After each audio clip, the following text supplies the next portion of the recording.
எல்லாரும் எங்க போயிருவாங்க? தட்டை எடுத்துட்டு அங்க போயிருவாங்க, சாப்பாடு வாங்குற இடத்துக்கு. ஆனா இவன் மட்டும் என்ன பண்ணுவான் தெரியுமா? பொட்டலத்தை எடுத்து என்ன பண்ணுவான்? அந்த ரொட்டிகளை எடுத்து சாப்பிட ஆரம்பிச்சான். 10 நாள் ஆச்சு, 15 நாள் ஆச்சு, 20 நாள் ஆச்சு, 30 நாள் ஆச்சு, 35 நாள் ஆச்சு. இப்ப 35 நாள்ல நீங்க எல்லாம் ஒரே இடத்துல இருந்தா ஒருத்தர் ஃப்ரெண்ட் ஆயிடுவீங்க தானே? அப்படி எல்லாம் என்ன பண்ண ஆரம்பிச்சுட்டாங்க? ஒருத்தர் பேச ஆரம்பிச்சாங்க. 35 நாள், 36 நாள் இவன் ரொட்டிய பாக்குறான். உள்ள பார்த்தா சில ரொட்டியெல்லாம் என்ன பண்ணி போச்சு? அப்படியே ஊசி போச்சு. என்ன பண்ணி போச்சு? ஊசி போயிருச்சு. இருந்தாலும் பசிக்குது, அவனால என்ன செய்ய முடியல. அந்த ஊசி, அந்த பூஞ்சையெல்லாம் எடுத்துட்டு என்ன பண்றான்? சாப்பிடுறான். அங்க குழாயிற்கு போய் என்ன பண்றான்? தண்ணி எடுத்து குடிச்சிட்டு வந்துடுறான். இப்ப 39வது நாள். எத்தனாவது நாள்? இன்னும் ஒரு நாள் தான் இருக்குது. அடுத்த அந்த ஃபாரின்ல போய் அந்த கப்பல் நின்றோம், அந்த தேசத்துல போய் நின்றோம். இப்ப அவன் கூட ஒருத்தர் இருந்துகிட்டே இருந்தான், இவனை வாட்ச் பண்ணிட்டே இருந்தான். எல்லாரும் சாப்பாடு வாங்குறதுக்கு போறாங்க, ஆனா இவன் மட்டும் வர மாட்டானே என்ன அப்படின்னு சொல்லி பார்த்துக்கிட்டே இருக்கிறாங்க. இவன்ட்ட எப்படியாவது இன்னைக்கு வாட்ச் பண்ணிட்டு நம்ம என்ன செய்யணும்? சாப்பாடை வாங்கி ஒரு இடத்துல வச்சுட்டு இல்லைன்னா வேகமா சாப்பிட்டுட்டு இவன் என்ன செய்யறான் வந்து பார்க்கணும் அப்படின்னு சொல்லி இவன் வேகமா வந்து அப்படி எட்டி பாக்குறான் ஜன்னல்ல. இவன் என்ன பண்றான்? பொட்டலத்துல இருக்கிற அந்த ஊசி போன ரொட்டி என்ன பண்றான்? எடுத்து சாப்பிட்டுக்கிட்டு இருக்கிறத பாக்குறான். என்னடா பண்ற உள்ள அப்படின்னு சொல்லி கேட்கிறான். நான் சாப்பிடுறேன் என் சாப்பாட அப்படின்னு சொல்றான். ஏடா ஊசி போய் இருக்கு, இத போய் சாப்பிடுறியடா அப்படின்னு சொல்லி கேட்கிறான். அங்க நிறைய சாப்பாடு இருக்கு, வந்து சாப்பிடலாம்ல அப்படின்னு சொல்லி கேட்கிறான். சொல்றான்.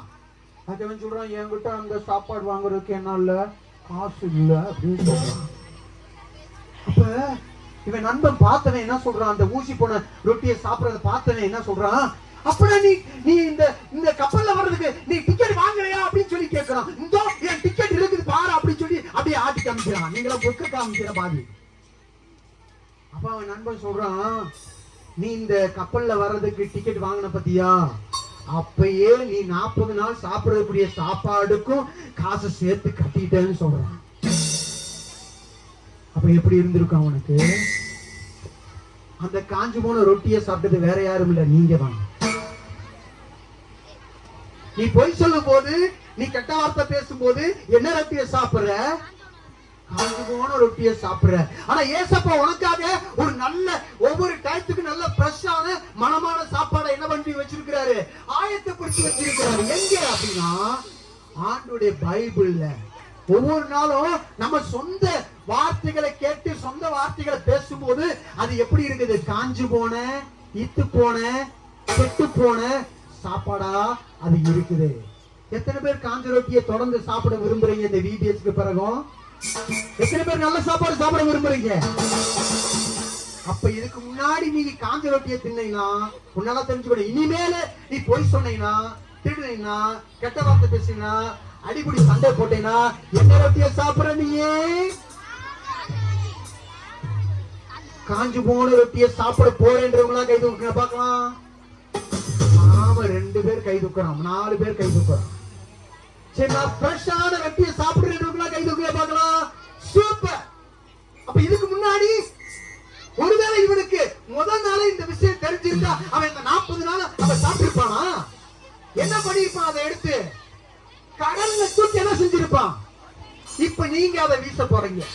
உங்க கெட்ட காரியத்தை என்ன செய்ய போறீங்க? கடல்ல தூக்கி. ஏசப்பா சொல்றாரு, உன் பாவ மூட்டையெல்லாம் நான் என்ன செய்றேன்? என் முதுகுக்கு பின்னாடி போட்டுறேன், கடல்ல ஆழத்துல போட்டுறேன் அப்படின்னு ஏசப்பா சொல்றாரு.